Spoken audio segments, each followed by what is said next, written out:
Ah, c'est un beau coin. Alors comme je vais bientôt partir pour Issoudun pour aller chercher ma nouvelle guitare. Et du coup, je trouvais sympa peut-être de vous expliquer ce que je transporte et comment je le transporte.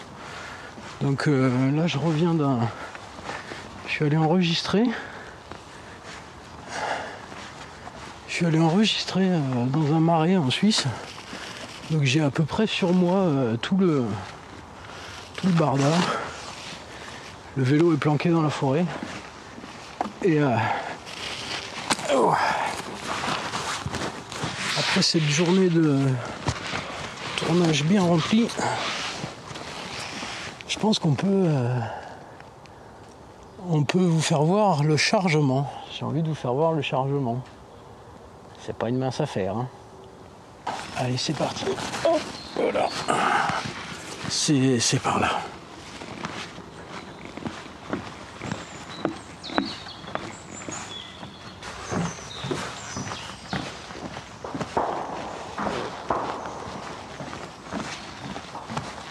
Ça va, le vélo est encore là. Alors, le chargement complet.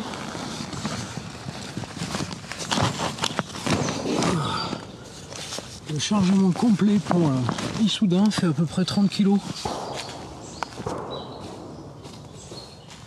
Et j'ai fait plusieurs tests d'équilibrage pour que tout soit le plus transportable possible et aussi que tous les objets puissent être sortis ou être à portée de main sans trop galérer, quoi. Et je crois que je suis au point. Tiens, il y a un ancien indice de castor ici. C'est vieux, mais c'est du castor. Bon, allez, on charge. Un gros sac. Dans ce sac, au milieu, il y a l'ampli qui est situé. Qui compartimente. En fait, j'ai 3 espaces. Il y a l'ampli qui est dans un super sac étanche. Ici, j'ai la partie vêtements et un peu les babioles qui sont faites pour le soir. De ce côté, j'ai tout le bivouac. Et la tente qui est dans l'autre sac pour pouvoir la faire sécher le jour. C'est plus pratique.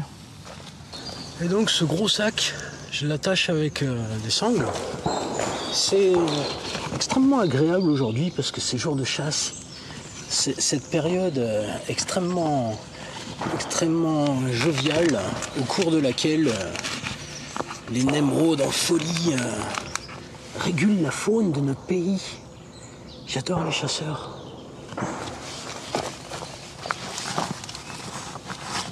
La première, elle vient ici. Ah, de toute façon, ça m'arrange ces chasseurs, parce que moi je peux pas saquer les cerfs. C'est vraiment des sales bêtes. Donc j'avoue que c'est cool qu'il y ait des chasseurs. S'il pouvait y en avoir plus, et qu'ils déboîtent toute la faune, ça serait vraiment chouette, on serait pas emmerdé. On va dormir dans la forêt peinard. Hein, puis bon, c'est bien connu, sans eux, il se passerait rien, quoi. Il n'y aurait plus de nature, sans les chasseurs. C'est eux qui le disent. S'ils le disent, ça doit être vrai, non? Mary Poppins, c'est un deuxième petit sac dans lequel il y a mon tabouret, parce que moi je suis un vieux, donc voilà, à la limite, le tabouret il me sert même, il est très facilement accessible. Et il me sert même pour faire le chargement quand je suis fatigué, quand j'ai un peu mal au dos. Ensuite, on va placer le deuxième sac à l'arrière.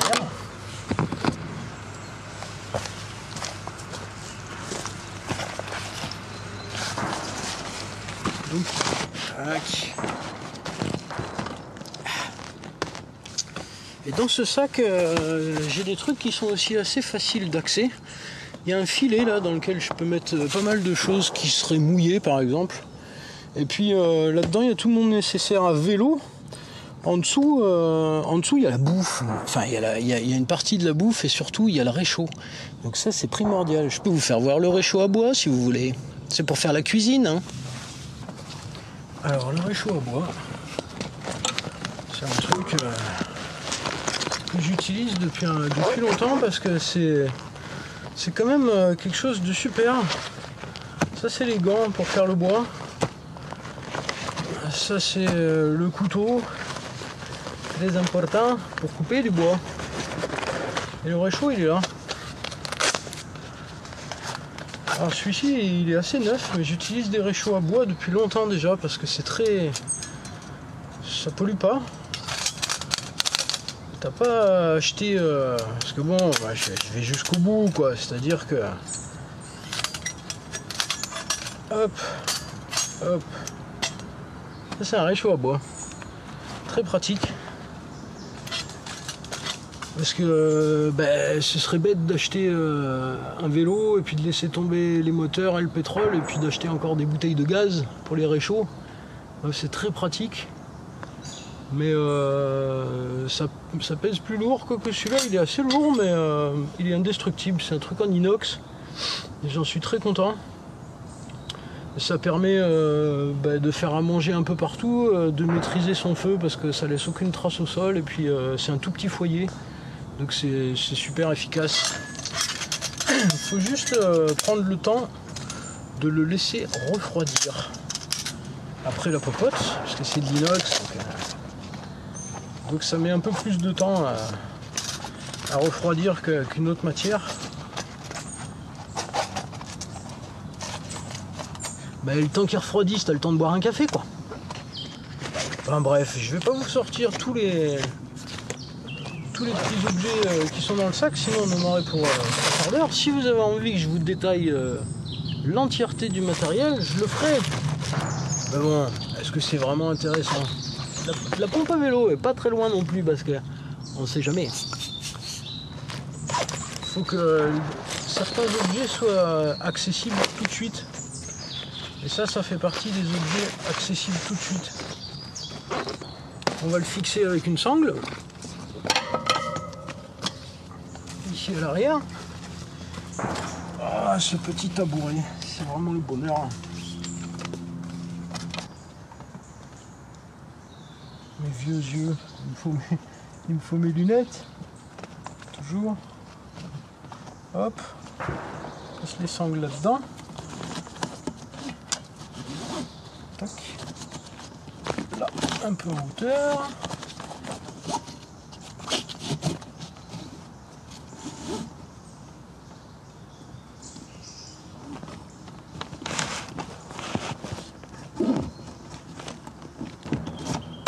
Maintenant, on va mettre la guitare. Hop.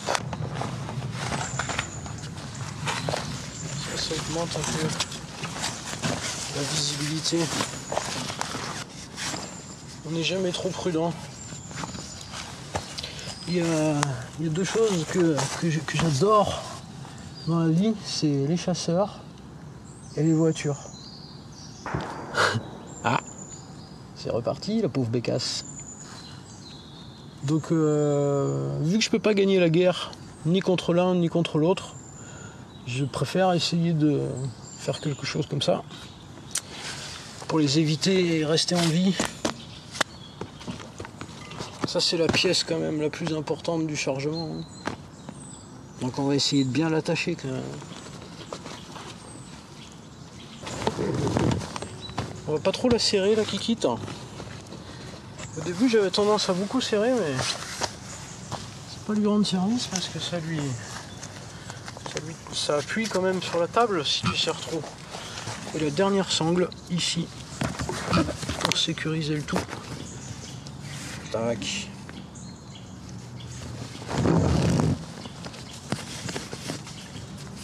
Un petit nœud derrière pour pas que ta sangle se promène. Dernière pièce du chargement.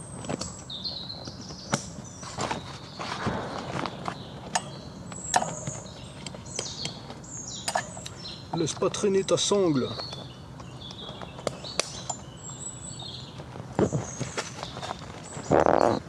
du coup dans Mary Poppins, il y a le matériel vidéo. Donc, comme ça, j'ai juste à enlever le tabouret, à ouvrir ce sac et j'ai accès au matériel vidéo, à ma popote pour faire à manger et à ma trousse de secours. Voilà. Voilà, je crois qu'on a fait le tour. On est prêt à partir? Presque prêt à partir.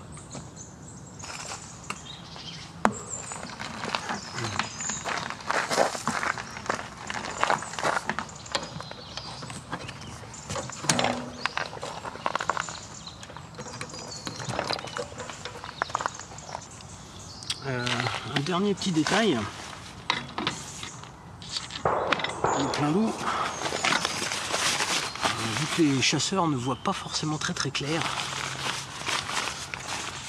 Et les voitures non plus d'ailleurs. Mais je crois qu'il y a beaucoup de chasseurs qui conduisent aussi des voitures. Alors on va pas y arriver. Hein. Mais en tout cas, je me mets toujours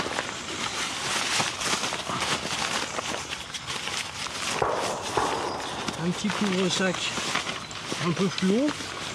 Ça me donne bonne conscience, ça n'empêche ni de se faire écraser, ni de se faire tirer une balle. Mais c'est plutôt rassurant. Allez. Hop.